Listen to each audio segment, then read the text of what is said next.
కాబట్టి ఈ సమయంలో ఒక ముఖ్యమైనటువంటి అంశాన్ని మీతో పంచుకోవడానికి నేను ఇష్టపడుతున్నాను. ఇందాక బ్రదర్ ఇంట్రడ్యూస్ చేస్తూ హీబ్రూ గురించి చెప్పారు. సో హీబ్రూ అనేది ఇట్స్ అ బ్యూటిఫుల్ టాపిక్ అది. సో అందులో ఎన్నో మిస్టరీస్ ఉన్నాయి, ఎన్నో రెవల్యూషన్స్ ఉన్నాయి. బట్ అయితే ఈరోజు మరి ఒక స్పెషల్ టాపిక్ నేను మీతో పంచుకోవడానికి నేను ఇష్టపడుతూ ఉన్నాను.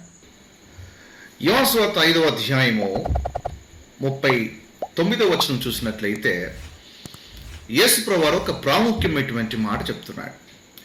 లేఖనముల యందు మీకు నిత్య జీవము కలదని తలంచుచు వాటిని పరిశోధించుచున్నారు, అవే నన్ను గూర్చి సాక్ష్యం ఇచ్చుచున్నవి. You search the scriptures for in them you think you have eternal life and these are they which testify me. ప్రభు అంటున్నారు, లేఖనములు మీరు పరిశోధిస్తున్నారు. సో ఇక్కడ లేఖనము అటువంటి మాట మీరు గమనించినట్లయితే, ఈ లేఖనం అటువంటి మాట మనం హీబ్రూలో చూసినట్లయితే హీబ్రూలో తనక్. సో తనక్ లేఖనాన్ని హీబ్రూలో తనక్ అని పిలుస్తారు. తనక్ అంటే ఏంటంటే కంప్లీట్ ఓల్డ్ టెస్టమెంట్, అంటే పాత నిబంధన అంతటిని కూడా వాళ్ళు ఏమంటారంటే తనక్ అని పిలుస్తారు. ఒకవేళ మొదటి 5 గ్రంథాలు పంచ గ్రంథాలని పిలవాలి అనుకుంటే ఫస్ట్ 5 బుక్స్ అంటే ఆదికాండం మొదలుకొని డిటోనమీ ద్వితీయోపదేశకాండం వరకు ఆ 5 గ్రంథాలని ఏమని పిలుస్తారంటే వాళ్ళు తోరా అని పిలుస్తారు. తోరా. Okay, right. సో ఇక్కడ ప్రభు ఏమంటున్నాడంటే when he says about the scripture, లేఖనము అని ప్రభు మాట్లాడుతున్నాడంటే ఆయన ఒక ఉద్దేశం ఏమంటే తనక్. ఎందుకు పాత నిబంధన వాళ్ళు తనక్ అని పిలుస్తారు అంటే ఇది ఒక ఆక్రోనిమ్. సో తనక్ అంటే ఏంటి అంటే తనక్ని హీబ్రూలో ఈ విధంగా రాస్తారు. సో ఈ లెటర్ని టామ్ అంటారు, ఈ లెటర్ని నూన్ అంటారు, ఈ లెటర్ని కాఫ్ అంటారు. ఓకే, సో జస్ట్ మీ ఐడియా కొంచెం చెప్తున్నారు. సో ఎందుకు తనక్ అని పిలుస్తారంటే టీ అంటే తోరా, టీ అంటే తోరా. సో మన వలే వాళ్ళు కూడా అంటే యూదులు కూడా వాళ్ళ యొక్క గ్రంథాన్ని 3 ప్రధానమైనటువంటి భాగాలుగా విభాగించారు. సో టీ అంటే తోరా. తోరా అంటే ఫస్ట్ 5 బుక్స్ని వాళ్ళు తోరా అని పిలుస్తారు. నెక్స్ట్ ఇది నూన్. సో నూన్ దేనికి నిలుస్తుంది అంటే నూన్ అంటే నబీ. సో నబీ మామూలుగా మనము ఎవరైనా ముస్లిం సోదరులు ఉంటే వాళ్ళ పేరు నబీ అని పేరు పెట్టుకుంటుంటారు. సో వాస్తవంగా నబీ అంటే ఏంటి అంటే ప్రాఫెట్ అని అర్థం. ప్రాఫెట్, ప్రవక్తను హీబ్రూలో నబీ అని పిలుస్తారు.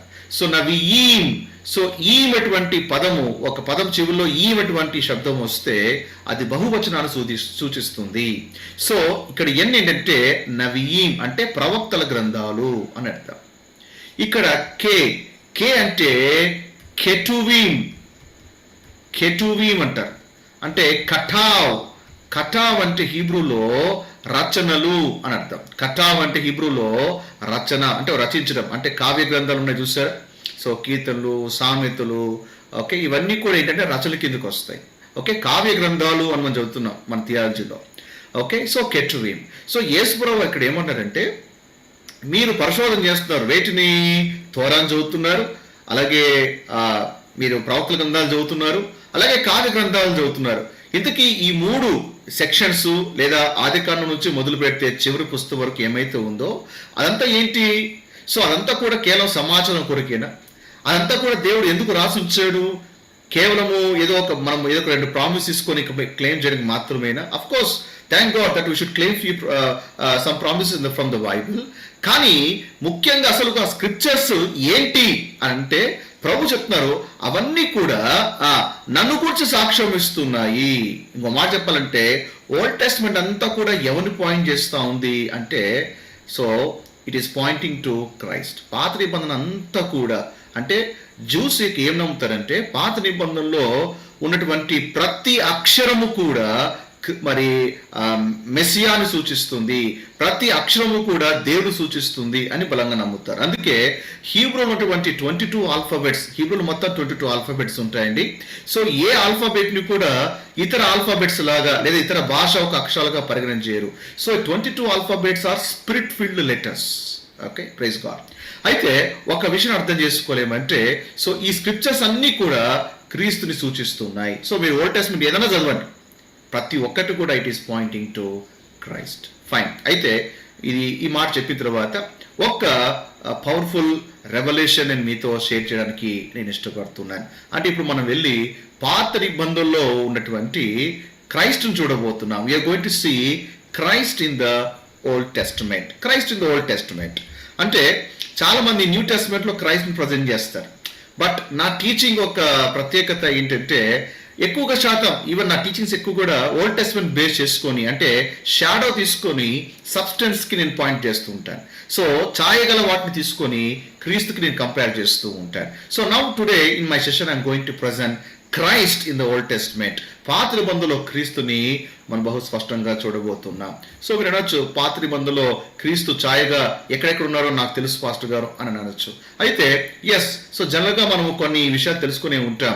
బట్ ఈరోజు ఇంకాస్త ఒక స్పెషల్ ప్యాసేజ్ని తీసుకొని అక్కడ ఉన్నటువంటి క్రీస్తుని మనము చూడబోతూ ఉన్నాం. ఓకే, సో ఈరోజు మన లేఖన భాగము ఎక్కడి నుంచి అంటే సంఖ్యాకాండంకి వెళ్తున్నాం. సో సంఖ్యాకాండము అనేది మీకు తెలుసా? నాకు తెలిసి క్రైస్తవులో దాదాపు 60% ఆఫ్ బిలీవర్స్ ఈ సంఖ్యాకాండాన్ని చదివి ఉండరు. ఒకవేళ చదివినా ఖచ్చితంగా అయితే సంఖ్యాకాండంలో ఏ వాగ్దానాన్ని కూడా అండర్లైన్ చేసి ఉండరు. కారణం ఏంటి అంటే ఆది కాండం నుంచి చదువుకుంటూ వస్తారు, స్టోరీ బాగానే ఉంది. నిర్గమకాండంలో ఏ విధంగా వాళ్ళు బయటకు వచ్చారో చెప్తారు, బాగానే ఉంది. ఆ తర్వాత లేవియా కాండం మొదలు పెడితే ఇంకా అక్కడ బలులు, అర్పణలు, యాజకుల గురించి రాయబడి ఉంటుంది. కొంచెం వరకు కష్టపడతారు. ఆ తర్వాత సంఖ్యాకాండముకు రాగానే అది చాలా మంది బోర్గా ఫీల్ అవుతారు. ఎందుకు అంటే అక్కడ అన్ని కూడా సంఖ్యలు ఎక్కువ ఉంటాయి, నంబర్స్ ఎక్కువ ఉంటాయి. అందుకే పుస్తకానికి వాళ్ళ సంఖ్యాకాండము అని పేరు పెట్టేశారు.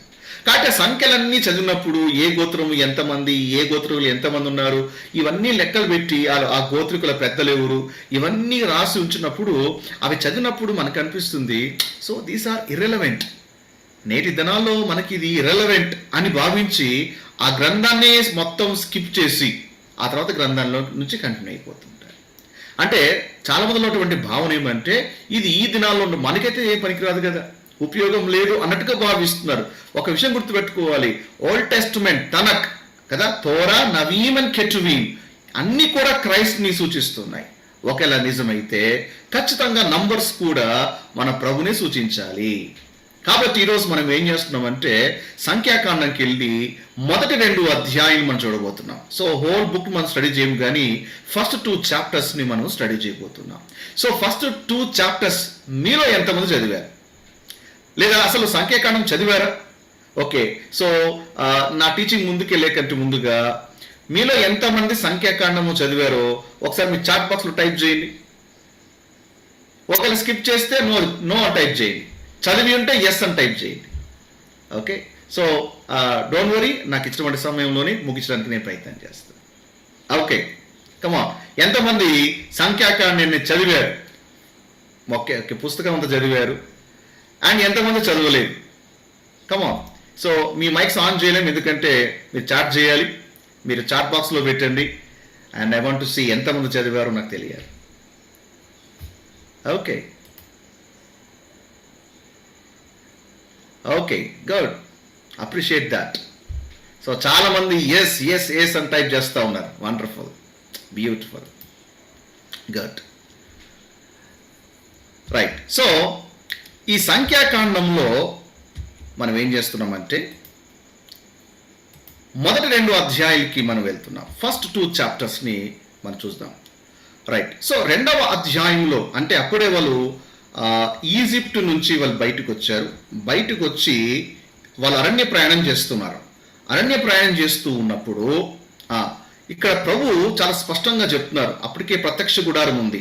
ప్రత్యక్ష గుడారము చుట్టూ అంటే వాళ్ళు ఎలాగ వాళ్ళు ఎన్కాంప్మెంట్ చేయాలి, ఏ విధంగా వాళ్ళు ఎటువైపు ఉండాలి, ఎవరు ఎటువైపు ఉండాలో దేవుడు చాలా స్పష్టమైనటువంటి ఆజ్ఞలు ఇస్తున్నాడు. చూడండి, యెహోవా మోషే అహరోనుకి ఇలా సెలవిచ్చాను, ఇశ్రాయేల్ అందరూ తమ తమ పితల కుటుంబముల టెక్కెములను పట్టుకొని తమ తమ ధ్వజముల వద్ద దిగవలను. వారు ప్రత్యక్ష గుడారముకు ఎదురుగా దాని చుట్టూ కూడా దిగాలి. సో కాబట్టి వాళ్ళు ఆ క్యాంప్ వేసినప్పుడు సెంటర్లో టెబర్నాకిల్ ఉండాలి, సెంటర్లో ప్రత్యక్ష గుడారం ఉండాలి. సో ప్రత్యక్ష గుడారాన్ని హీబ్రూలో మిష్కన్ అంటారు. ఓకే, మిష్కన్. సో ప్రత్యక్ష గుడారం ఇది సెంటర్లో ఉంచుకొని ఆ చుట్టూ కూడా వాళ్ళంతా కూడా ఉండాలి. అయితే ఎవరు ఎటువైపున ఉండొచ్చా అంటే కాదు, దేవుడు చాలా క్లియర్గా స్పెసిఫిక్గా చెప్తా ఉన్నాడు. ఇదిగో మీరు ప్రయాణం చేస్తున్నప్పుడు ఆ టెబర్నాకిల్ని మీరు సెటప్ చేసిన తర్వాత ఏ గోత్రికులు ఎటువైపు ఉండాలో నేను స్పష్టంగా చెప్తున్నాను. ఆ గోత్రికులు అటువైపే క్యాంప్ వేయాలి. ఓకే, సౌత్ అంటే ఆ గోత్రికులు పలానా గోత్రికులు సౌత్ వైపే క్యాంప్ వేయాలి. నార్త్ అంటే ఆ గోత్రికులు నార్త్ వైపే క్యాంప్ వేయాలి. నార్త్ మనం సౌత్కి వెళ్ళకూడదు, సౌత్ మనం ఈస్ట్కి వెళ్ళకూడదు. సో దేవుడు ఇక్కడ డివైన్ ఇన్స్ట్రక్షన్స్ అనేది ఇస్తున్నాడు ఈ సంఖ్యాకాండంలో. ఓకే, సో మొదటి 2 అధ్యాయాలు ఏంటి అంటే గుడారము చుట్టూ ఏ గోత్రికులు ఎటువైపున ఉండాలి. సో మొత్తము 12 గోత్రాలు ఉన్నాయి. ఈ 12 గోత్రాలని కూడా 4 గ్రూప్స్, 4 ప్రధానమైనటువంటి గ్రూప్స్ గా దేవుడు డివైడ్ చేశాడు. Okay, so 4 into 3 12. So 3 groups ఒకవైపున, 3 గ్రూప్స్ ఒకవైపున, 3 గ్రూప్స్ ఒకవైపున, 3 గ్రూప్స్ ఒకవైపున, ఈ విధంగా క్యాంప్ చేయాలి. ఇది మనము స్టడీ చేయబోతున్నాం. అసలు దేవుడు ఎందుకు అలా చెప్తున్నాడు, కారణం ఏంటి, ఇదంతా కూడా చివరిలో మీకు చూపించబోతున్నాడు. రైట్. సో 2వ అధ్యాయము 3 నుంచి 8 వచనాలు చూసినట్లయితే రైట్, ఇక్కడ మనకి మొదటి బ్యాచ్ కనపడుతుంది. మొదటి ఒక గ్రూప్ లో ఎవరున్నారంటే యూదా ఉన్నారు, ఆ తర్వాత మనకి ఇస్సాకారు ఉన్నారు, ఆ తర్వాత జబులూన్, ఇది ఒక బ్యాచ్. ఇప్పుడు ఇక్కడ ఏంటంటే వీళ్ళు ఎక్కడ క్యాంప్ చేయాలి, తూర్పు దిక్కున క్యాంప్ చేయాలి. ఎక్కడ, తూర్పు దిక్కున క్యాంప్ చేయాలి. సో అయితే ఈ 3 గోత్రికులు కూడా తూర్పు వైపున క్యాంప్ చేయండి అని చెప్తే సరిపోయేది. కానీ ఇక్కడ దేవుడు చాలా స్పెసిఫిక్ గా వాళ్ళ సంఖ్యను కూడా కౌంట్ చేస్తున్నారు. చూడండి, యూదా ఒక మరి గోత్రికులు ఎంతమంది చూడండి, వారి సేనలో ఎంతమంది ఉన్నారు, 74,600 మంది ఉన్నారు. అంటే దేవుడు స్పెసిఫిక్ గా నంబర్ని కూడా ఇక్కడ రాయిస్తున్నాడు. ఆ తర్వాత 5వ వచనంలో ఇస్సాకారు గురించి రాస్తూ అతని యొక్క గోత్రికులు ఎంతమంది ఉన్నారు, 4,400 మంది ఉన్నారు వాళ్ళ సేన. జబులూను ఒక గోత్రికులు ఉన్నారు, జబులూను గోత్రికులు ఎంత ఉన్నారు, ఇంతమంది ఉన్నారు. Okay right. ఇప్పుడు మనం ఏం చేస్తున్నాము అంటే వీళ్ళని ఇటువైపున క్యాంప్ చేస్తున్నాం, తూర్పు వైపున క్యాంప్ చేస్తున్నాం. సో ఇక్కడ తూర్పు వైపున వీళ్ళందరినీ అంటే ఈ గ్రూప్ని మనము క్యాంప్ చేసి ఇప్పుడు టోటల్ ఎంతమంది ఉన్నారు చెప్పండి. టోటల్ చేస్తే 1,86,400, అంటే 1,86,400 మంది ఉన్నారు. ఓకే, ఈ బ్యాచ్లో ఈ నంబర్స్ కూడా చాలా ఇంపార్టెంట్. Okay right. ఇప్పుడు ఇంకొక బ్యాచ్కి వెళ్దాం. ఇది దక్షిణ దిక్కు వైపున క్యాంప్ చేయాలి. ఎవరు, రూబేను క్యాంప్ చేయాలి. రూబేను ఒక సేన ఎంతమంది ఉన్నారు చూడండి, 46,500 మంది ఉన్నారు. ఓకే, నెక్స్ట్ షిమ్యోను కనిపిస్తున్నాడు. షిమ్యోను ఒక సేన ఎంత, 59,300 మంది కనిపిస్తున్నారు. ఆ తర్వాత గాదు ఉన్నారు. గాదు ఒక సేన ఎంత అంటే 45,670 మంది. సో ఇది దక్షిణ దిక్కు క్యాంప్ చేసినటువంటి ఒక గ్రూప్. ఇప్పుడు మనము టబర్నాకిల్లో వీరిని దక్షిణ వైపున క్యాంప్ చేద్దాం. సో వీళ్ళు ఇటువైపు ఉన్నారు, రూబేను, షిమ్యోను, గాదు. వీళ్ళని టోటల్ చేస్తే విల్ గెట్ 1,51,450. అంటే ఈ 3 గోత్రికుల్ని కలిపితే వచ్చేటువంటి ఫిగర్ ఇది. ఓకే, ఇది యూదా ఫిగర్, ఇది రూబేన్. ఇక్కడ ఈ 3 గ్రూప్స్కి జూదా ఈజ్ అ లీడర్. ఇక్కడ ఈ 3 గ్రూప్కి రూబేన్ ఒక నాయకుడుగా ఉంటాడు. సో 2 గ్రూప్స్ అయిపోయి ఇప్పుడు 3rd గ్రూప్కి వెళ్దాం. ఇప్పుడు పడమటి దిక్కున ఎవరు క్యాంప్ చేయాలి అని అంటే పడమటి దిక్కున మనకి ఎఫ్రాయిం కనిపిస్తాడు. సో ఈ గ్రూప్కి లీడర్ ఎవరంటే ఎఫ్రాయిం. సో ఎఫ్రాయిం ఒక సేన ఎంత, 40,500 మంది ఉన్నారు. ఓకే, అండ్ నెక్స్ట్ మనకు మనషే కనిపిస్తున్నాడు. మనషే సేనలో ఎంతమంది, 32,200 మంది కనిపిస్తున్నారు. ఆ తర్వాత మనకి బెన్యామిన్. సో బెన్యామిన్ ఒక మరి గోత్రికుల్లో సేన ఎంత అంటే 35,400 మంది. ఓకే, సో వీరు ఎటువైపు క్యాంప్ చేస్తారు? పడమటి దిక్కు. పడమటి దిక్కు అనేది కంపల్సరీ. ఆ తర్వాత లేదు సార్ నాకు ఇంకొక వైపు బాగుంది ప్రభు, నేను ఇంకొక వైపు వెళ్ళిపోతాను, ఎప్పుడు వాళ్ళైనా నేను కూడా అటువైపు వెళ్తాను అని వీళ్ళు మార్చుకునేకి లేదు. వీళ్ళు ఇజ్రాయెల్ దేశానికి చేరుకునేంత వరకు ప్రభు ఏ దిక్కున క్యాంప్ చేయమన్నాడో ఆ దిక్కునే వాళ్ళు క్యాంప్ చేయాలి, అది మార్చేకి లేదు. సో ఇది clear instruction from the lord. Right. So వీళ్ళని పడమటి దిక్కున క్యాంప్ చేద్దాం. చూడండి, Ephraim, Manasseh and Benjamin. Right. So total చేస్తే you'll get 1,08,100. Okay, 1,08,100. Very good. So ఇప్పుడు మిగిలిపోయేటువంటి గ్రూప్ ఏంటి? లాస్ట్ గ్రూప్ ఏంటి? Where is that? ఓకే, ఉత్తర దిక్కు. సో ఉత్తర దిక్కులో ఉన్న వాళ్ళు ఎవరు? ఎస్, దాను గోత్రికులు ఉన్నారు. సో వీళ్ళు ఎంతమంది? 62,700 మంది ఉన్నారు. గుడ్. నెక్స్ట్ ఎవరు ఉన్నారు? అషేర్ గోత్రికులు ఉన్నారు ఇక్కడ. Where is that? వీళ్ళు ఎంతమంది ఉన్నారు? 41,500 మంది ఉన్నారు. అండ్ థర్డ్ నఫ్తాలి ఎంతమంది ఉన్నారు? 53,400 మంది ఉన్నారు. సో ఇది నఫ్తాలి. అంటే దాను, అషేరు, నఫ్తాలి ఎటువైపు క్యాంప్ చేయాలి? ఉత్తర దిక్కు వైపున క్యాంప్ చేయాలి. వండర్ఫుల్. రైట్. నౌ ఇప్పుడు వీళ్ళందరినీ కూడా క్యాంప్ చేస్తాం. నా శ్రద్ధగా మాట్లాడినారు. అందరినీ కూడా క్యాంప్ చేస్తాం. ఈ యొక్క పొజిషన్లోనే, ఈ దిక్కులోనే క్యాంప్ చేయాలి. అంటే ఇక్కడ ఏంటి అంటే ఇక్కడ ఎంట్రన్స్ ఉంటుంది. అంటే ఒకరు ఇటువైపున, ఒకరు అటువైపున, ఒకరు ఇటువైపున, ఒకరు ఇటువైపున. ఆర్క్ ఆఫ్ ద కవెనెంట్ ఎక్కడ ఉంటుంది? ఇక్కడ ఉంటుంది. అతి పరిశుద్ధ స్థలము ఇక్కడ ఉంటుంది. రైట్. అయితే నాలుగు వైపులా క్యాంప్ చేసినప్పటికీ మరి ప్రభుకి అందరూ కూడా సమీపస్తులే. ఇప్పుడు ఎఫ్రాయిం వచ్చేసి నేను ప్రభు దగ్గరగా ఉన్నాను, యూదా నువ్వు చాలా దూరంగా ఉన్నావు అనేది లేదు. నాలుగు వైపులు ఉన్నప్పటికీ కూడా అంటే ఓరియంటేషన్ ఇస్ డిఫరెంట్. అర్థమవుతుందా? అందరూ కూడా చుట్టూ ఉన్నప్పటికీ కూడా టెబర్నాకల్ వైపు ఒక్కొక్కరి ఓరియంటేషన్ ఒక రకంగా ఉంది. కొందరు ఈస్ట్ వైపు ఉన్నారు, కొందరు వెస్ట్ వైపు ఉన్నారు, కొందరు నార్త్ వైపు ఉన్నారు. ఇప్పుడు తూర్పు వైపు ఉన్న వారికేమో ఈ యొక్క holy and holy of holy ఇవన్నీ బాగా స్పష్టంగా కనపడతాయి. బట్ అటువైపు ఉన్న వ్యక్తులకి, ఫర్ ఎగ్జాంపుల్ ఇటువైపు ఉన్న వ్యక్తులకి ఏంటంటే holy of holy back side కనపడుతుంది, గేట్ కనపడదు. ఇటుపక్క ఉన్న వాళ్ళకి ఏంటంటే కేవలం సైడ్ వాళ్ళు కనపడుతుంది. ఇటుపక్క ఉన్న వాళ్ళకి ఇటువైపు ఇంకొక యాంగిల్లో కనపడుతుంది. సో ఇక్కడ ఏంటి అంటే ఎవరు కూడా ఎవరిని అతిశయించడానికి వీల్లేదు. నేను చాలా క్లోజ్గా ఉన్నాను, నువ్వు చాలా దూరంగా ఉన్నావు, నేను సమీపంగా ఉన్నాను, ఎక్కడో ఉన్నావు అని అతిశయించడానికి వీల్లేదు. సో నేను ఏం చెప్పదలుచుకున్నాను అంటే ఒక్కొక్కరు ప్రభుతో ఒక రకమైనటువంటి ఓరియంటేషన్ ఉంటారు, ఒక్కొక్కరికి ప్రభుతో ఒక రకమైనటువంటి అనుభవం ఉంటుంది. ఇప్పుడు యూదా చూసినటువంటి ఓరియంటేషన్ బహుశా ఇక్కడ ఉన్నటువంటి ఎఫ్రాయిం కొట్టకపోవచ్చు. అర్థమవుతుందా?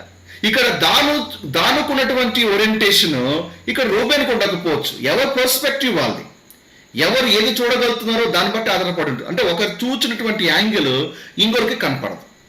అలాగే ప్రభులో కూడా ఏంటి అంటే ఎవరిని కూడా అంటే ఎవరి మీద కూడా అతిశయించకూడదు. ఎవరి అనుభవాలు ప్రభులు వాళ్ళవి. అర్థమవుతుందా? దేవునితో నడుస్తున్నప్పుడు, దేవునికి సమీపంగా ఉన్నప్పుడు మనం అనుకుంటాం ఓకే నేను చాలా క్లోజ్గా ఉన్నాను, అందరికంటే నేను క్లోజ్గా ఉన్నాను అన్నట్టుగా అనిపిస్తుంది. అది నీ ఓరియంటేషన్. అది వేరే వాళ్ళ ఓరియంటేషన్ వేరేగా ఉంటుంది. ఈరోజు క్రైస్తవంలో ఏంటంటే ఒకరి మీద ఒకరు అతిశయించుట అనేది ఉంది. ఒకరికంటే ఒకరు గొప్పగా ఎంచుకుంటూ నాకే ఎక్కువ అనుభవాలు ఉన్నాయి, నాకే అన్నీ వచ్చు, నాకే అంతా తెలుసున్నటువంటి భావన సహజంగా మనలో ఎక్కడో ఒక చోట కలుగుతూనే ఉంటుంది. అర్థమవుతుందా? ఆ భావన ఎప్పటికీ మనకు ఉండకూడదు. ప్రభు ఇక్కడ అన్ని గోత్రికులకి సమీపంగానే ఉన్నాడు. టెబర్నాకల్ అందరికీ ఈక్వల్ గానే ఉంది, ఈక్వల్ గా అందరికి యాక్సెసిబుల్ లోనే ఉంది. ఇది మనం ప్రధానంగా నేర్చుకోవాల్సిన విషయం. ఎన్నటెన్నటికీ కూడా ఇతరుల కంటే మనమే ఎక్కువ అటువంటి భావన మనకి ఎప్పటికీ కూడా కలగదు. అవును, ఎస్, ఈ రోజు స్క్రిప్చర్ చదువుతున్నప్పుడు నాకు ఒక పర్స్పెక్టివ్ లో నాకు క్రైస్ట్ అర్థమవుతున్నాడు. ఇంకొకరు అదే లేఖన భాగాన్ని చదివినప్పుడు వాళ్ళకు డిఫరెంట్ యాంగిల్లో ప్రభు తను కనపరుచుకుంటున్నారు. ఇంకొకరు చదివినప్పుడు వాళ్ళకి ఒక డిఫరెంట్ పర్స్పెక్టివ్ లో ప్రభును చూడగలుగుతూ ఉన్నారు. అర్థమవుతుందా? సో ఎవరి ఓరియంటేషన్ వాళ్ళకి. అందుకే మనం ఎప్పుడు కూడా నేర్చుకుంటూనే ఉండాలి, నేర్చుకునే 10 మందికి మనం షేర్ చేస్తూనే ఉండాలి. అండ్ ఎవరు కూడా ఎవరికంటే ఎక్కువ కాదు, తక్కువ కాదు. అందుకే నాకు దేవుని రాజ్యంలో ఏంటంటే గొప్ప అటువంటి మాట నాకు ఎప్పుడు నచ్చదు. ఓకే, అది చాలా గొప్ప సంఘము, లేకపోతే ఇది చాలా పెద్ద సంఘము, లేకపోతే ఇది పెద్ద సేవకుడు, ఈ గొప్ప ఘన అటువంటి వర్డ్స్ ని వ్యక్తిగతంగా నేను ఎక్సెప్ట్ చేయను, నేనైతే దాన్ని నేను సపోర్ట్ చేయను. వై? బికాస్ ఎవరి ఓరియంటేషన్ వాళ్ళది. అర్థమవుతుందా? ఎవరి యొక్క పర్స్పెక్టివ్ అనేది వాళ్ళకు ఉంటుంది. Praise God. ఓకే, నా అయితే ఇప్పుడు ప్రశ్న ఏంటంటే, ఎందుకు దేవుడు చాలా స్పెసిఫిక్ గా ఈ విధంగా క్యాంప్ చేయమంటున్నాడు? ఇప్పుడు ఐగుప్తు నుంచి వాళ్ళు బయటకు వచ్చిన తర్వాత అరణ్యంలో పడి ఎట్లోట ప్రయాణం చేసి వాగ్దాన దేశానికి చేరుకోండి, అక్కడ చూసుకుందాం అని చెప్పి ఉండొచ్చు. కానీ ఇక్కడ వాళ్ళ జర్నీలో కూడా చాలా క్లియర్ గా ఇన్స్ట్రక్షన్స్ ఇస్తున్నారు ఎటువైపున క్యాంప్ చేయాలి అని. అంటే దీనిలో కూడా ఒక ఆంతర్యం ఉంది. అంటే ఈ నంబర్స్ లో కూడా ఒక డీప్ మెసేజ్ ఉంది. సంఖ్య ద్వారా కూడా దేవుడు ఒక సందేశాన్ని దేవుడు రివీల్ చేస్తున్నాడు. అర్థమవుతుందా? సో దాన్ని ఈరోజు మీ ముందు ఉంచాలని ఆశపడుతూ ఉన్నాను. ఓకే, నా ఇప్పుడు సంఖ్యాకాండం చూద్దాం. సంఖ్యాకాండము 22వ అధ్యాయానికి వెళ్తున్నాం. ఓకే, ఇప్పుడు మనం ఎక్కడికి వెళ్తున్నామంటే బిలాము వద్దకు వెళ్తున్నాం. 22వ అధ్యాయంలో అంటే ఇజ్రాయేల్ ప్రజలు ఎప్పుడైతే అరణ్య ప్రయాణం చేస్తూ ఉన్నారో, మరి మోయాబులకు దడ పుట్టేసింది. మోయాబులకు అర్థమైపోయింది ఖచ్చితంగా దేవుడు వాళ్ళతోనే ఉన్నాడు, వాళ్ళతో మనం యుద్ధము చేయలేము, వాళ్ళతో మనం పోరాలేము. ఎందుకంటే వాళ్ళు వచ్చేటువంటి మార్గంలో మరి దేవుడు వాళ్ళ జీవితంలో చేసేటువంటి కార్యాలను బట్టి అనేక దేశాల యొక్క ప్రజల గుండెలు అన్నీ కూడా కరిగిపోయాయి. ఇప్పుడు మోయాబుకి రాజు కూడా అర్థమైపోయింది, నేను యుద్ధంలో దిగానా నా చావు నేను పొందించుకున్నట్టే, కాబట్టి వీళ్ళు ఓడించాలి అంటే ఖచ్చితంగా ఒక మార్గం ఎన్నుకోవాలి అని వెళ్ళి మరి బిలాము అంటే బాలాకు రాజు ఏం చేస్తాడంటే బిలామును పిలిపిస్తాడు. బిలామును మనుషులు పంపిస్తాడు, బిలామును పిలిపిస్తాడు. ఎందుకు అంటే ఇజ్రాయెల్ ప్రజల్ని శపించాలి, సో ఖర్చు చేయాలి. ఆ ఖర్చు ఒక రిజల్ట్ ఏంటంటే ఓటమి పాలవుతారు. సో మొదట బిలాము ఒప్పుకోకపోయినప్పుడు కూడా బలవంతం చేస్తాడు. మొత్తానికైతే బిలాం అయితే వస్తాడు. బాలాకు ప్రజలు తట్టుకోలేక బిలాం అయితే వస్తాడు. వచ్చిన తర్వాత ఏమవుతుంది చూడండి, దేని వాక్యం అంటుంది, మర్నాడు బాలాకు బిలాము తోడుకొనిపోయి బయలొక ఉన్నత స్థలము మీద నుండి చూడండి, ఎక్కడ ఉన్నత స్థలం మీద నుండి జనులను చివరి వరకు చూడవలని అతన్ని అచ్చోట ఎక్కించెను. అచ్చోట అంటే ఇక్కడంతా కూడా ఏంటి అంటే, ఇక్కడంతా ఇజ్రాయెల్ ప్రజలందరూ క్యాంప్ వేశారు. క్యాంప్ వేసిన తర్వాత ఇక్కడ రాజు అంటున్నాడు, ఉన్నత స్థలం మీద నుండి నువ్వు పైనుండి చూడు జనాల్ని. ఆ జనాలు మామూలు జనాలు అనుకుంటున్నామేమో, కాదు, చాలా వాళ్ళు విస్తారమైన జనాంగంగా ఉన్నాయి. సో నువ్వు ఉన్నతమైన స్థలం నుండి చూడు అని ఒక ఎత్తైనటువంటి ప్లేస్ మీద అంటే అక్కడికి తోడుకొని పోయి నువ్వు చూడు అని చెప్పినప్పుడు, అంటే ఆ బలాకు ప్రవక్త ప్రోద్బలముతో శపిద్దామనే బయలుదేరి వస్తాడు. మొత్తానికైతే వస్తాడు. వచ్చిన తర్వాత ఎప్పుడైతే ఆ కింద ఉన్నటువంటి అంటే ఆ స్థలం మీద ఉన్నటువంటి ఆ స్థలంలో ఉన్నటువంటి ఆ ఇజ్రాయెల్ ప్రజలు వారి గుడాలను చూసిన తర్వాత మరి వెంటనే అతనికి ఒక అనుభవం ఎదురవుతుంది. ఏంటి అనుభవం అది? సంఖ్యాకాండం 4వ అధ్యాయము 5వ వచనం, బిలాము కన్నులెత్తి ఇజ్రాయేలు తమ తమ గోత్రములు చెప్పున దిగి ఉండుట చూచినప్పుడు దేవుని ఆత్మ అతని మీదికి వచ్చెను. దేవుని ఆత్మ ఎప్పుడు వచ్చింది చెప్పండి బిలాము మీదికి? ఎప్పుడైతే పర్ఫెక్ట్ ఆర్డర్లో, డివైన్ ఆర్డర్లో, టెబర్నాకిల్ చుట్టూ కూడా దేవుడు నియమించినటువంటి ఆర్డర్లో ఎప్పుడైతే వీళ్ళు ఎన్కాంబెంట్ చేస్తారో వెంటనే దేవుని ఆత్మ బిలాము మీదకి వచ్చిందట. వచ్చి ఏమైంది? గనుక అతడు ఉపమాన రీతిగా ఇతను బెయిరు కుమారుడైన బిలామునకు వచ్చిన దైవోక్తి, కన్ను తెరిచేవానికి ఇచ్చిన దైవోక్తి, దేవవాక్లను వినవారి వార్త. అతడు పరవశుడై కన్నులు తెరిచిన వాడై సర్వశక్తుని దర్శనము పొందెను. ఈ మాట చూడండి, ఏం చూసాడంట? సర్వశక్తుని యొక్క దర్శనాన్ని, ప్రభు దర్శనాన్ని చూడగలిగాడు. మరి అక్కడ పైనుంచి ఏం కనపడతా ఉంది? గుడారం ప్రత్యక్ష గుడారం కనపడతా ఉంది. ఆ ప్రత్యక్ష గుడారము చుట్టూ ఉన్నటువంటి చిన్న చిన్న గుడారాలు కనపడుతున్నాయి. అంటే మధ్యలో టెంట్, పెద్ద టెంట్, చుట్టూ ఉన్నవన్నీ చిన్న చిన్న టెంట్సే. కానీ ఇక్కడ బిలాము ఏం చేస్తున్నాడు? ఏమంటున్నాడు? నాకు టెంట్లు కనపడుతున్నాయని చెప్పట్లేదు. అర్థమవుతుందా? ఏదో కూడా ఆ ప్రత్యక్ష గుడారం నుంచి ఏదో పొగ బయటకు వస్తా ఉంది, అగ్ని కనపడతా ఉంది అని చెప్పట్లే. సర్వశక్తుని దర్శనము పొందెను అని చెప్తా ఉన్నాడు. అంటూ యాకోబు నీ గుడారములు ఇజ్రాయేలు నీ నివాస స్థలములు ఎంత రమ్యమైనవి. ఇక్కడ బిలాము శపిద్దామని వచ్చి పొగుడుతున్నాడు. యాకోబు, ఇజ్రాయేలు నీ నివాస స్థలములు నీ గుడారములు రమ్యమైనవి. ఏమిట్రా ఒక ప్రశ్న ఏంటంటే, నిజంగా గుడాలు అంత అద్భుతంగా ఉన్నాయా? వాళ్ళేమో పక్క బిల్డింగ్ కట్టలే, ఆర్కిటెక్ట్స్ లేరు. ప్రత్యక్ష గుడాన్ని పక్కన పెడితే ఆ చుట్టూటువంటి గుడాల గురించి ఈ బిలాం మాట్లాడుతూ ఉన్నాడు. అదేంటి మామూలు టెంట్లేగా. సాధారణంగా జర్నీ చేస్తున్నప్పుడు మనం ఎక్కడైనా టూర్కి వెళ్తే మనం టెంపరీగా మనం ఒక టెంట్ వేసుకుంటాం. ఎవరైనా ట్రెక్కింగ్ కానీ ఎక్కడైనా వెళ్తే టెంపరీ టెంట్ వేసుకుంటాం. ఎవరైనా టెంట్ చూసి వావ్ బ్యూటిఫుల్ అమేజింగ్ అద్భుతము అని పరవశుడవుతారా? అది టెంపరీ టెంట్ అంతే. ఇక్కడ బిలాం కూడా ఏంటి అంటే నిజంగానే టెంట్లు పోగొడుతున్నాడంటే కాదు. అంటే ఏదో టెంట్ అంటే బాహ్యపు చూపుకి టెంట్లు కనపడుతున్నప్పటికీ స్టిల్ ఏదో చూస్తున్నాడు బిలాం. ఏదో చూస్తున్నాడు, పరవశమై మరి శపిద్దామటువంటి ఆ బిలాము శపించక ఇప్పుడు ఒక పవర్ఫుల్ స్టేట్మెంట్ ఇస్తున్నాడు. ఏంటో స్టేట్మెంట్ చూడండి.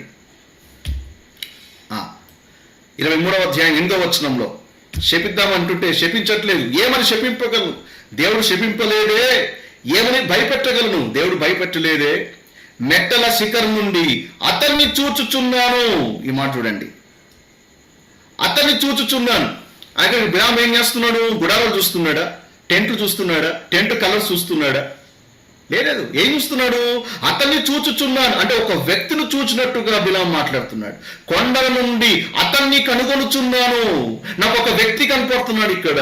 నాకు బాహ్యముగా ఒక టెంట్లు ఉన్నప్పటికీ, బాహ్యముగా గుడారం చుట్టూ ఉన్నప్పటికీ, ఆ పొజిషన్ లో, ఆ అరేంజ్మెంట్స్ లో నాకు ఒక వ్యక్తి కనిపిస్తున్నాడు అని ఒక వ్యక్తి గురించి ఇక్కడ Balaam ప్రస్తావిస్తున్నాడు.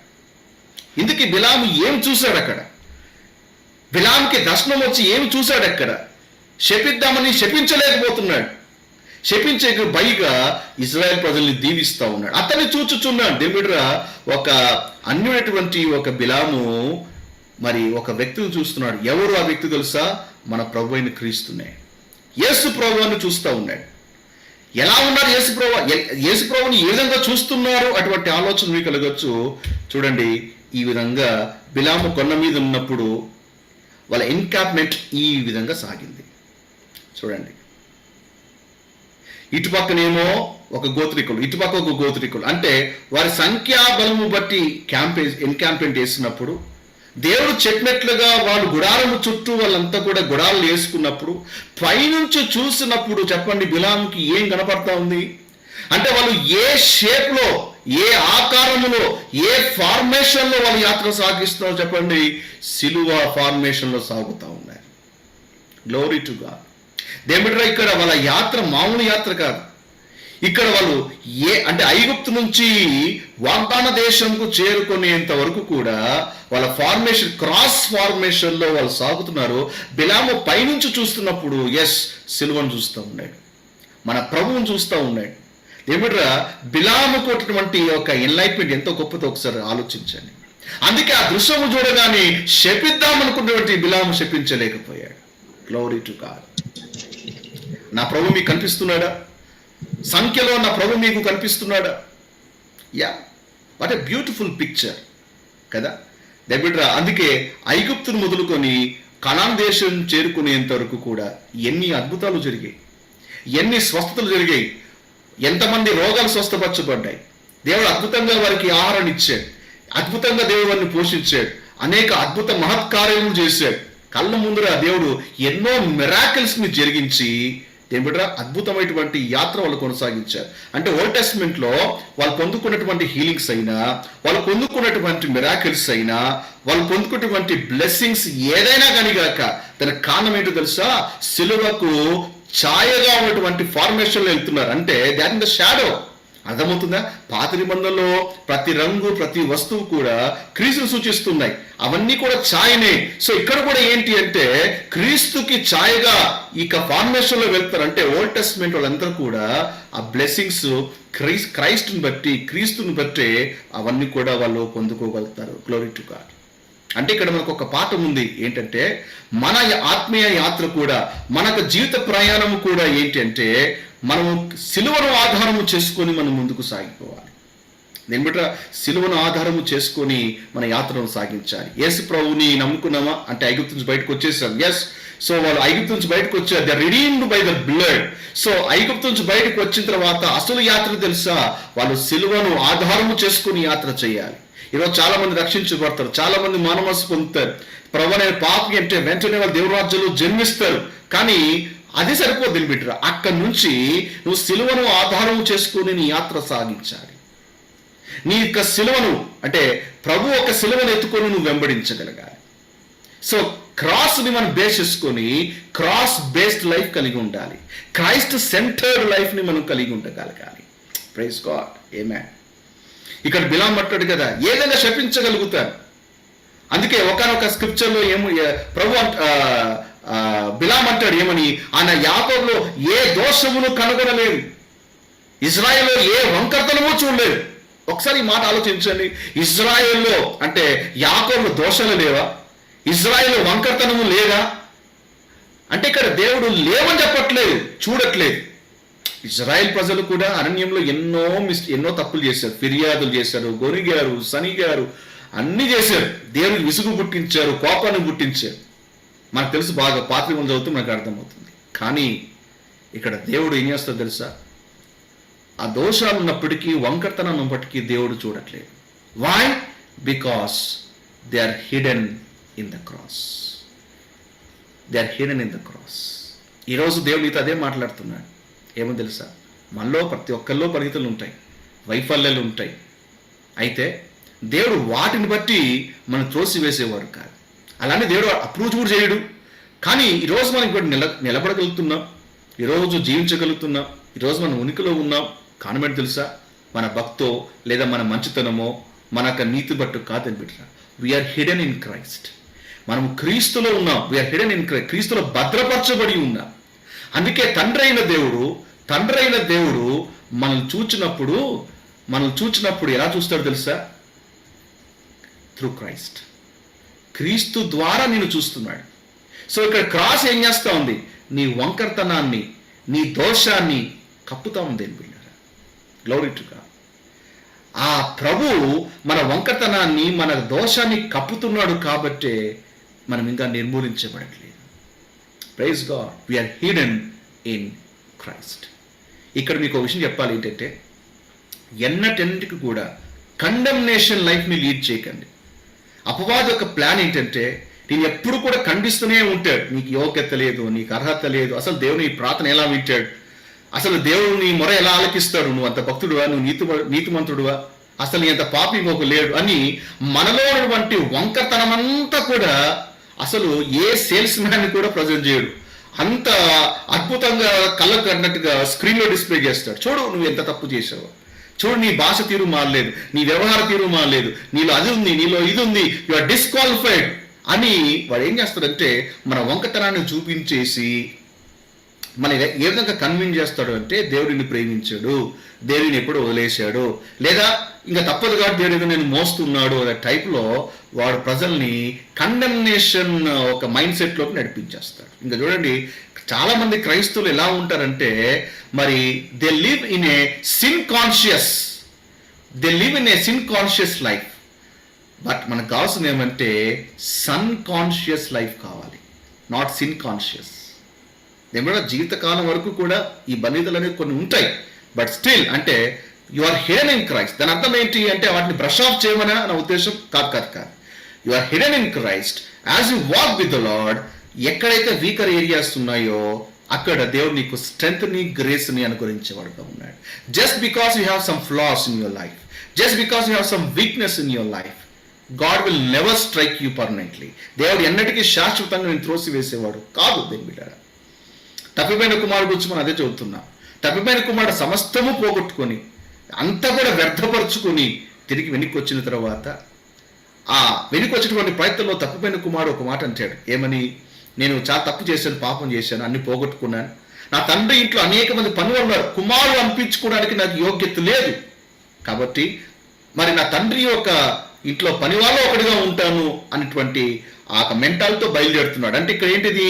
Slavery mentality. He's a son. Now because he messed up everything, now he's in a slavery conscious, sin conscious. కాబట్టి నా తండ్రి ఎలా యాక్సెప్ట్ చేస్తాడు? కాబట్టి నేను యాక్సెప్ట్ చేయడు. ఏదో ఆయన ఇంట్లో ఏదో తండ్రి ఏదో కూడేస్తే తినేసి అలా బతికేద్దామనే టైప్లో ఆ మైండ్ సెట్లో వెళ్తున్నాడు. కానీ తండ్రిని చేరుకున్న తర్వాత తండ్రి చేసేవాడిని గొప్ప పని ఏంటి చెప్పండి? కుమారుడు నోరు తెరిచి తండ్రి నేను పాపం చేశాను అని కనీసం నోరు తెరవకముందే అమాంతంగా కౌలించేసుకున్నాడు. అమాంతంగా కౌలించేసుకొని వెంటనే ఉంగరం పెట్టేస్తున్నాడు, వస్త్రం తొడిగిస్తున్నాడు, పాదలకు చెంబు తొడిగించేస్తా ఉన్నాడు, విందు చేస్తా ఉన్నాడు. అంటే ఇక్కడ ఏంటి? కుమారుడు ఏమంటున్నాడు? నేను కుమారుడుగా పనికిరాను అంటుంటే తండ్రి ఏమని సంబోధిస్తున్నాడు? ఈ నా కుమారుడు చనిపోయి బతికాడు. ఏమన్నాడు? నా కుమారుడే అన్నాడు.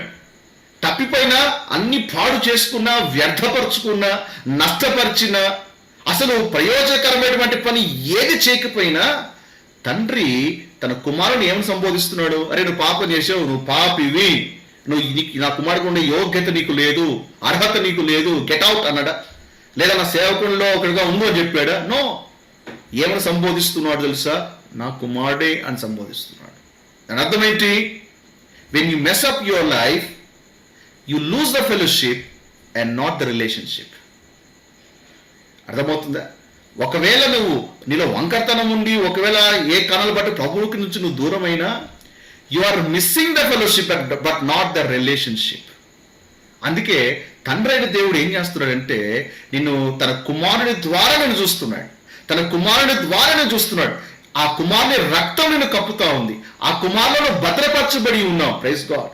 అందుకే వంకతనాన్ని, దోషాన్ని తండ్రి మనలో అవి చూడట్లేదండి. Praise God. Hallelujah. Thank God for the saviour, thank God for the cross. దేనిబట్రా క్రైస్తవ జీవితంలో ఈ యొక్క సన్ కాన్షియస్ని కలిగి ఉండాలి. ఈవెన్ మన ప్రీచింగ్స్లో కానీ, లేదా మనం ఎక్కడైనా వాక్య పరిచయం చేస్తున్నా, పాపం మీద దండయాత్ర. ఎస్, సిన్ని ఖండన చేయాలి, పాపాన్ని మనం ఖండించాలి, పాపాన్ని మనం ఎప్పుడు ఉపేక్షించకూడదు. But on the same side balance is very important. దీనికంటే ఎక్కువగా ఏం ప్రజెంట్ చేయాలి అంటే మన కుమారుణ్ణి, క్రైస్ట్ని ప్రజెంట్ చేయగలగాలి. సో పాపం చేసే వ్యక్తి కూడా తెలుసు తాను పాపం చేస్తున్నాడని, తాగుబోతు తెలుసు అది తప్పని, తిరుగుబోతు తెలుసు అది తప్పని. So what people need is a remedy. ఏమి చేస్తే దాని నుంచి బయటకు వస్తారో దాన్ని మనం ప్రజెంట్ చేయాలి. అందుకే మన ప్రీచింగ్స్లో కూడా, మన ప్రీచింగ్స్ అన్ని కూడా క్రాస్ సెంటర్గా ఉండాలి. అంటే ఒక పాపి విన్నప్పుడు అది అతనిలో ఒక హోప్ని క్రియేట్ చేయగలగాలి. Praise God. So Old Testament అంతట్లో కూడా ఏంటి అంటే, అఫ్ కోర్స్ యేసు ప్రభువు వారు శరీరము ధరించి 2000 years బ్యాక్ ఈ లోకంలోకి వచ్చినప్పటికీ, బట్ ఓల్డ్ టెస్ట్మెంట్ అంతట్లో కూడా ఆయన ఛాయారూపకంగా తన ప్రజలను నడిపిస్తూ ఉన్నాడు. దేవుడిరా చాలా మంది అంటారు యేసు ప్రభు 2000 years బ్యాక్ జన్మించాడు, సో ఓల్డ్ టెస్ట్మెంట్లో ఎక్కడ ఉన్నారు? ఇంత స్పష్టంగా ప్రభు కనిపిస్తున్నాడు, ఇంత క్లియర్గా క్రాస్ ఒక ఫార్మేషన్లో వాళ్ళు వెళ్తూ ఉన్నారు. దేవుడి ప్రైజ్ గాడ్. ఏమే. సో నంబర్స్లో ప్రభుని చూడగలుగుతున్నారా? Even number is very very important. సంఖ్య కూడా చాలా ప్రాముఖ్యమైంది. So 2 things before I close, 2 things గుర్తు జ్ఞాపకం చేసుకోండి. మొదటిది ఏంటి అంటే, నువ్వు ఐగుప్తు నుంచి బయటకు వచ్చిన తర్వాత సిలువను నువ్వు మోయాలి. ప్రభు చెప్పాడు, ఎవరైనా వెంబడించగోరిన ఎడల తాను ఉపేక్షించుకొని తన సిలువ ఎత్తుకొని నేను వెంబడించాలి. ఊరికే ప్రభురాజులో జన్మించేసి పేరేది మార్చేసుకొని బాప్తిజం తీసుకొని క్రమంగా చర్చికి వెళ్ళామా, చర్చిలో కూర్చోన్నామా, కానుకలేసామా, పాటలు పాడామా, ఇంటికి వచ్చామా, అదే క్రైస్తవ జీవితం అనుకుంటే అది పిచ్చితనం. అది నీ జర్నీ అంతా కూడా సిలువను ఎత్తుకొని వెంబడించాలి. ఇక్కడ ఇజ్రాయెల్ ప్రజలందరూ కూడా ఛాయారూపకంగా సిలువ ఫార్మేషన్లోనే యాత్ర చేశారు. మన న్యూ టెస్ట్మెంట్లో కూడా నా ప్రశ్న, నువ్వు సిలువను మోస్తున్నావా? సిల్వ ఫార్మేషన్ నీలో ఉందా? ఆ డివైన్ ఆర్డర్ నీలో పనిచేస్తూ ఉందా? ప్రభు చాలా స్పష్టంగా చెప్పారు, ఇదిగో ఇక్కడ ఈ విధంగా ఉండాలి, ఈ విధంగా ఉండాలి. ఎంతంటే God is God of order. So అక్కడ ఆర్డర్ అనేది ఉంది కాబట్టి బిలాంకి వెంటనే ఒక విజన్ వచ్చింది, శపిద్దాం అనుకున్నాడు, శపించట్లేదు. క్రైస్తవ జీవితంలో ఏంటి అంటే, అనాయింటింగ్ కావాలన్నా, ప్రెజెన్స్ ఆఫ్ గాడ్ కావాలన్నా, మేనిఫెస్టేషన్స్ కావాలి అన్నా, దేవుని యొక్క సూపర్ న్యాచురల్ ఎక్స్పీరియన్స్ మనం పొందుకోవాలన్నా ఫస్ట్ ఆర్డర్ ఈజ్ ఇంపార్టెంట్. ఆ క్రమం లేకపోతే ఇష్టార్థంగా జీవించేసి నాకు అది కావాలి ఇది కావాలి అంటే కుదరదు. There is no shortcuts in the kingdom of God. ఎవరో ఇచ్చేస్తే వచ్చేది కాదు నీకు పవర్, ఎవరు అనుగ్రహిస్తే నీకు నువ్వు పొందుకునేది కాదు. There is no shortcuts. Please దయచేసి నన్ను అపార్థం చేసుకోకండి. There is no shortcuts for the supernatural experiences. నువ్వు ఆర్డర్లోకి రావాలి, క్రమంలోకి రావాలి. క్రమము లేని చోట దేవుని మహిమ కనపడదు. ప్రత్యక్ష గుడారము ఒక ఆర్డర్లో కట్టబడింది కాబట్టి మోషే, అందుకే నిర్గమకాండం చూడండి, యెహోవా ఆజ్ఞాపించిన ప్రకారముగా మోషే అలాగూ కట్టాను. బోల్డెన్ సార్లు ఈ స్టేట్మెంట్ ఎన్నోసార్లు రిపీట్ అయి ఉంటుంది. అంటే మోషే కట్టినటువంటి ఆ నిర్మాణము పర్ఫెక్ట్ ఆర్డర్లో ఉంది కాబట్టి నిర్గమకాండము చివరిలో the presence of God, shekinah glory ఏమైతే ఉందో ఆ గుడారమి దిగి వస్తే మోషే సైతము లోనికి వెళ్ళలేక బయటికి వెళ్ళిపోయాడు. ఎందుకు? Before God release his presence first will see the order ఉందా లేదా. ఏలియా కూడా పైనుంచి ఆ వర్షాన్ని అగ్నిని దింపే కంటే ముందుగా ఫస్ట్ ఏం చేశాడు? బలిపీఠాన్ని, పడతులో పెట్టిన బలిపీఠాన్ని కట్టాడు. అంటే బలిపీఠం కట్టాలంటే 12 రాళ్ళు కావాలి. ఆ 12 చెల్లచెదురుగా ఉన్నాయి, అంటే డిజార్డర్లో ఉంది. అవన్నీ తీసుకొచ్చి కట్టాడు, అంటే ఆర్డర్లో తీసుకొచ్చేసాడు. ఆర్డర్ ఎప్పుడైతే ఎస్టాబ్లిష్ అయిందో then fire fell from heaven. ఈరోజు దేవుడితో అదే మాట్లాడుతున్నాడు. ఎందుకు నీ లైఫ్లో అభిషేకం కనిపించట్లేదు, ఎందుకు ప్రెజెన్స్ కనిపించట్లేదు, ఎందుకు అంటే ఒకటే ఒక కారణం, ఆర్డర్ లేకపోవడం. గ్రేస్ ఉంది కదా, ఓకే దేవుడు క్షమించేస్తాడు కదా అని ఇష్టానుసారంగా అసలు ఎప్పుడు పడుకుంటావో తెలియదు, ఎప్పుడు లేస్తావో తెలియదు, ఎప్పుడు ప్రార్థన చేస్తావో తెలియదు, ఎప్పుడు నువ్వు ఆరాధన చేస్తావో తెలియదు, అసలు ఎప్పుడు ఎలా ఉంటావో తెలియదు. దేవునికి పెద్ద కన్ఫ్యూజన్. ఇదేమన్నా ఈ పీస్ ఏమైనా డిఫెక్ట్ పీసా అని దేవుడు ఆలోచన చేస్తాడు ఒకసారి. They should be in order. యేసు ప్రభువు ఎంత క్రమమైన జీవితం, ఎంత బిజీ అయినా నైట్ టైం కొడలికి వెళ్ళి ప్రార్థన చేసేవాడు. తెల్లవారుజామున ప్రార్థన. ఎంత బిజీ షెడ్యూల్ అయినా కూడా ఎక్కడా కూడా తండ్రితో సహవాసాన్ని ఎక్కడ కూడా కాంప్రమైజ్ అవ్వలేదు. ఈరోజు దేవుడితో అదే మాట్లాడుతున్నాడు. ఆ రోజు ఆ క్రాస్ ఫార్మేషన్లో ఇజ్రాయెల్ ప్రజలు వెళ్ళారు కాబట్టి supernatural they are fed, అద్భుతంగా వాళ్ళు పోషించబడ్డారు. ఈరోజు దేవుడు నిన్ను కూడా పోషించగలుగుతాడు. ఈ కరోనా టైంలో కూడా ఏ కొదవ లేకుండా నా దేవుడు నిన్ను పోషించగలుగుతాడు. బట్ దేవుడు ఇవ్వాలి అంటే first will see the order. నీ ఫ్యామిలీలో ఆర్డర్ కనపడతా ఉందా? నీ జీవితంలో ఆర్డర్ కనపడతా ఉందా? పడద్రోవేటువంటి నీ జీవితంలో బలిపీఠాలని నువ్వు మళ్ళా కట్టగలుగుతున్నావు. ఫస్ట్ నువ్వు ఆర్డర్లో తీసుకురా. అగ్ని దిగడ నిమిషం పని అండి. ఇజ్రాయెల్ ప్రజలు ఫార్మేషన్ వెళ్ళరు కాబట్టి మిరాకిల్గా పోషించబడ్డారు. And there was no sickness. మీరు కీర్తనందం చదివితే అక్కడ రాయబడి ఉంది, వారిలో నిస్సత్తువ చేత త్రొట్టిలిన వాడు ఒకడునూ లేకుండెను. అంటే 40 ఏళ్ళ అరణ్య ప్రయాణం చేస్తే వాళ్ళు ఒక్కడు కూడా అనారోగ్యం పాలుగాలి.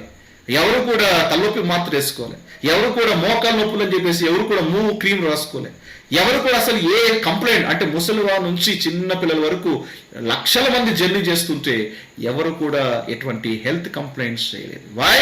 బికాస్ క్రాస్ ఫార్మేషన్లో వెళ్తున్నారు. అంటే దేవుడు ఏం చేస్తాడంటే, దేవుడు ఐగుప్తు నుంచి విడిపించడంతోనే కాదు, విడిపించిన వారిని ఎలాంటి ఇబ్బంది లేకోకుండా వాళ్ళు వాగ్దాన దేశంలోకి చేర్చాలని దేవునికి ప్లాన్. వారు రోగంతో ఉండాలని దేవుని ప్లాన్ కాదు, ఆగలితో అనుమతించాలని దేవుని ప్లాన్ కాదు, సర్దుకొని ఏదో జీవించేయండి అనేది దేవుని ప్లాన్ కాదు. ఇక్కడ దేవుని ప్లాన్ నీకు తెలియాలి. The moment your God saved, దేవుడు నీ రక్షించిన తర్వాత ఎట్లలో అట్లా బతికేసారా ఇప్పుడు భూప్రపంచంలో. ఎవరిని చూడద్దు, లోకం చూడద్దు, ఏం చూడద్దు, నన్ను మాత్రం చూసి ఎట్టోడ బతికిచ్చేసి, అప్పులైనా రోగాలైనా వ్యాధులైనా ఎట్టోడ బతికేసేసి I promised you heaven, so హెవెన్కి వచ్చినాక అక్కడ చూసుకుందాం అని దేవుడు అట్లా ప్రామిస్ చేయలేదు. ఇహమందు పరమందు అని దేవుడు చెప్పాడు. అంటే ఏంటి? ఇహమందు కూడా నీకు ఏ ప్రాబ్లం రాకోకుండా, ఇహమందు కూడా నీకు ఏ ఇబ్బంది రాకోకుండా, నీ జర్నీ అంతట్లో కూడా దేవుడు నీకు ప్రొవైడ్ చేయడానికి, నిన్ను రెస్టోర్ చేయడానికి, నీకు హీలింగ్ ఇవ్వడానికి, మిరాకిల్స్ ఇవ్వడానికి దేవుడు ఇష్టపడతా ఉన్నాడు. ఏమి లేని వాడిగా కాదు. జర్నీ చేస్తున్నప్పుడు మనం ఒక జర్నీ చేస్తుంటే ఎంత హ్యాపీ పీస్ఫుల్గా జర్నీ ఇష్టపడతామో, మన స్పిరిచువల్ జర్నీ కూడా అలా సాగిపోవాలి అని దేవుడు కోరుతున్నాడు. అయితే దేవుడు ఆ కార్యం జరిగించాలి అంటే order is very very important. ఈరోజు దేవునితో అదే మాట్లాడుతున్నాడు. Amen. So beautiful picture of Christ in the book of Numbers. Amen. Okay, so hope you are blessed. మీరు దీవించబడి ఉన్నారు. మీరు ఆశీర్వదించబడి ఉన్నారని నేను బలంగా నమ్ముతున్నాను.